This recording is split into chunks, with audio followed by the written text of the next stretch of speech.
नमस्कार, मैं Sandeep कसालकर। Crypto TV में आप सभी का स्वागत है। क्रिप्टो वर्ल्ड से जुड़ी नई खबरों के साथ आइए देखते हैं क्या कुछ हुआ क्रिप्टो की दुनिया में। सबसे पहले रुक करते हैं हेडलाइंस की ओर। माइक्रोस्ट्रैटेजी ने Q1 में BTC होल्डिंग्स पर $170 मिलियन इंपेयरमेंट लॉस की दी रिपोर्ट। पहले बिटकॉइन बैक लोन के लिए कॉइनबेस ने गोल्डमैन सैक्स से मिलाया हाथ। फेड मीट से पहले क्रिप्टो करेंसीज ने किया रिबाउंड, बिटकॉइन दिखा $39,000 के करीब। क्रिप्टो एक्सचेंज OKX ने मैकलैरन रेसिंग के साथ साइन की स्पॉन्सरशिप डील। सैंडबॉक्स में मेटावर्स हेडक्वार्टर लॉन्च करने की तैयारी में है Dubai crypto regulator. Right blockchain ने बेचा 250 बिटकॉइन, विस्तार योजनाओं से पहले प्राप्त किए $10 मिलियन। दुनिया का सबसे बड़ा प्राइवेट बैंक LGT करने जा रहा है क्रिप्टो ट्रेडिंग की पेशकश।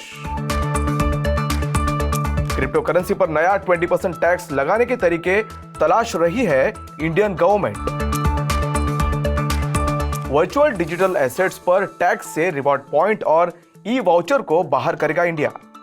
अब देखते हैं खबरें विस्तार से। माइकल सेलर द्वारा स्थापित publicly traded business intelligence company MicroStrategy ने फर्स्ट क्वार्टर में $170.1 मिलियन का non cash digital asset impairment charge लिया, जो लास्ट क्वार्टर में $146.6 मिलियन था। कंपनी ने यह भी घोषणा की है कि एंड्रयू कैंग फोंग ली चीफ फाइनेंशियल ऑफिसर के रूप में पोजीशन संभालेंगे, जो 9 मई या उसके आसपास प्रभावी होगा, जिसके बाद माइक्रोस्ट्रैटेजी के प्रेसिडेंट के रूप में अपना रोल जारी रखेंगे। माइक्रोस्ट्रैटेजी ने 2020 में $71 मिलियन ईयरली इंपेयरमेंट लॉसेस की सूचना दी थी, जो 2021 में बढ़कर $831 मिलियन हो गई। ऐसे में 31 मार्च 2022 तक 129.218 बिटकॉइन की टोटल BTC होल्डिंग्स को $3.97 बिलियन में हासिल किया गया था। बता दें कि एक बिटकॉइन की औसत कीमत $30,700 आती है। वही बिटकॉइन की मौजूदा कीमत को ध्यान में रखते हुए कॉइन की एवरेज प्राइस $37,662 है, जिसका टोटल वैल्यूएशन $4.9 बिलियन है। डिजिटल एसेट इंपेयरमेंट बिटकॉइन की कीमत में गिरावट को दर्शाता है, जिस कीमत पर बिटकॉइन को एक्वायर किया गया था। ग्लोबल बैंकिंग जायंट गोल्डमैन सैक्स ने अमेरिका के सबसे बड़े crypto currency exchange platform Coinbase के साथ अपने पहले लोन के लिए बिटकॉइन को कोलैटरल के रूप में इस्तेमाल करने के लिए अपने टाइप का खुलासा किया है। हालांकि क्रिप्टो यूनिवर्स में ऐसा कदम अनकॉमन नहीं हो सकता है। Traditional wall street banking institution द्वारा उठाया गया कदम लोन प्राप्त करने के लिए एसेट क्लास को अपनाने के लिए एक इनकरेजिंग इंडिकेटर है। कॉइनबेस इंस्टीट्यूशन के हेड ब्रेट टेपॉल ने कहा कि गोल्डमैन सैक्स के साथ फर्म का काम क्रिप्टो को कोलैटरल के रूप में पहचानने का पहला कदम है, जो फिएट और क्रिप्टो इकोनॉमीज के बीच ब्रिज को गहरा करता है। फेडरल रिजर्व मीट के आज के नतीजे से पहले क्रिप्टो करेंसी ने मिला जुला ट्रेड किया, जबकि बिटकॉइन को $39,000 के करीब ट्रेड करते हुए देखा गया। यूएस स्टॉक्स में तेजी देखी गई, जबकि इन्वेस्टर्स में नर्वसनेस के बीच बॉन्ड्स को नीचे गिरते हुए देखा गया। फेड द्वारा बुधवार को रेट्स में 50 बेसिस पॉइंट्स की बढ़त करने और अपनी बैलेंस शीट में कमी की योजना तैयार करने की उम्मीद है। वहीं रिजर्व बैंक ऑफ इंडिया और रिजर्व बैंक ऑफ ऑस्ट्रेलिया ने फेड रेट हाइक से पहले ही लेंडिंग रेट्स में बढ़ोतरी कर दी है, जबकि दूसरे देशों द्वारा जल्द ही सूट फॉलो करने की उम्मीद है। इन सबके बीच बिटकॉइन हाल ही में पिछले 24 घंटों में 1.5% की बढ़त के साथ $38,900 के करीब ट्रेड किया, जबकि ईथर को उसी समय के दौरान 1% की बढ़त के साथ $2,800 पर देखा गया। TRX ट्रॉन ब्लॉकचेन का नेटिव कॉइन एक डिसेंट्रलाइज्ड स्टेबल कॉइन के होने वाले लॉन्च की अटकलों के बीच 5% ऊपर आते हुए देखा गया है। OKX Malta based global cryptocurrency exchange ने British formula 1 team McLaren racing के साथ एक मल्टी लेयर स्पॉन्सरशिप एग्रीमेंट किया है। ऐसे में इस एग्रीमेंट के तहत OKX को McLaren racing official primary partner का स्टेटस मिलेगा। इसके अलावा क्रिप्टो एक्सचेंज मैकलैरन की शैडो ई स्पोर्ट्स टीम का प्राइमरी पार्टनर भी बन जाएगा, जिसने साल 2017 में डेब्यू किया था। दोनों के बीच पार्टनरशिप को 2022 मियामी ग्रैंड प्रिक्स में पब्लिक डिस्प्ले पर रखा जाएगा, जो 8 मई को आयोजित किया जाना है। हालांकि OKX या फिर मैकलैरन रेसिंग द्वारा अब तक इस डील के बारे में किसी तरह का खुलासा नहीं किया गया है।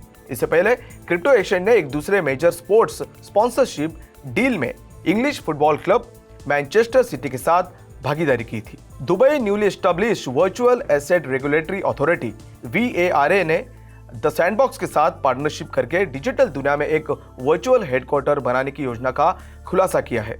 द सैंडबॉक्स में स्थित इस VARA कार्यालय को मेटा HQ नाम दिया गया है। इस लॉन्च के साथ VARA का लक्ष्य वैश्विक स्तर पर Web3 अपनाने को और आगे बढ़ाना है। VARA का वर्चुअल ऑफिस दुनिया भर के वर्चुअल एसेट सर्विस प्रोवाइडर्स के साथ जुड़ने के लिए अधिकारियों के लिए एक सक्रिय एवेन्यू के रूप में काम करेगा। रेगुलेटर का उद्देश्य एप्लीकेशंस शुरू करना, मेटावर्स में प्रवेश करने के लिए यंगर लाइसेंसी को सक्षम बनाना, raise awareness, enable safe adoption और ड्राइव ग्लोबल इंटरऑपरेबिलिटी को चलाने के लिए कंज्यूमर्स और पीयर रेगुलेशंस के साथ खुले तौर पर नॉलेज शेयर करना है। मार्च में $9.4 मिलियन में 200 बिटकॉइन की बिक्री के बाद publicly traded bitcoin miners Riot Blockchain RIOT ने अप्रैल से अपने 508 कॉइन प्रोड्यूस में से आधे को बेच दिया है। अप्रैल के अंत में रायोट के पास लगभग 6,320 कॉइन्स थे, जो एक महीने पहले के 662 कॉइन्स की तुलना में अधिक है। बिटकॉइन होल्डर कंपनी एक मैसिव प्रोजेक्ट के लिए अपना बैलेंस बढ़ा रही है। इस प्रोजेक्ट की घोषणा नेवेरो काउंटी, टेक्सास में अगले 2 सालों के लिए $333 मिलियन की फर्स्ट फेज डेवलपमेंट कॉस्ट के साथ 1 गीगावाट बड़े पैमाने पर एक्सपेंशन के रूप में की गई है। रायोट ने एट द मोमेंट ऑफरिंग पर शेयर्स में लगभग $500 मिलियन की बिक्री के लिए भी फाइल किया है। ऐसे में हाल के समय में $312.5 मिलियन कैश उनके पास मौजूद है। LGT ग्रुप एक top family own private banking और एसेट मैनेजमेंट ग्रुप है, जो मैनेजमेंट के तहत एसेट्स में $292 बिलियन के अधिक के साथ स्विट्जरलैंड के digital asset service provider SCBA bank के सहयोग से लिक्टेस्टिन में LGT बैंक में बिटकॉइन और इथर निवेश लॉन्च करके क्रिप्टो करेंसीज में आगे बढ़ रहा है। अपने अल्ट्रा रिच क्लाइंटेल द्वारा उठाई गई डिमांड के जवाब में रिपोर्ट से पता चलता है कि सबसे बड़े फैमिली ओन फाइनेंशियल इंस्टीट्यूशन ने मुख्य रूप से बिटकॉइन और इथर के लिए इन्वेस्टमेंट सर्विसेज की पेशकश करके शुरू करने का फैसला लिया है। SCBA के क्लाइंट और टेक सॉल्यूशंस के प्रमुख माथियास शुट्स के अनुसार LGT अगले 2 महीनों में अन्य स्थानों पर विस्तार करने से पहले लिक्टेस्टिन और स्विट्जरलैंड में रहने वाले ग्राहकों के लिए सेवाओं के साथ शुरू करेगा। स्टेकिंग और यील्ड अर्निंग की पॉसिबिलिटीज के अलावा शुट्स ने यह भी कहा कि बैंक वर्तमान में और अधिक कॉइन्स जोड़ने के लिए बातचीत कर रहा है।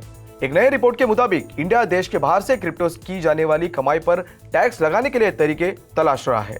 टैक्स डिपार्टमेंट क्रिप्टो करेंसी और इंटरेस्ट यील्डिंग DeFi ट्रांजैक्शंस पर और टैक्स लगाने के विकल्प पर सोच विचार कर रहा है। रिपोर्ट में कहा गया है कि सरकार DeFi ट्रांजैक्शंस के लिए 20% tax deducted at source TDS या फैक्ट्री गेट लेवी लगाना चाहती है। इतना ही नहीं, सरकार एडिशनल 5% इक्विलाइजेशन लेवी टैक्स लगा सकती है, जो कि फॉरेन ओन ई-कॉमर्स कंपनीज पर लगाया जाता है जो इंडियंस को सर्विस देती है।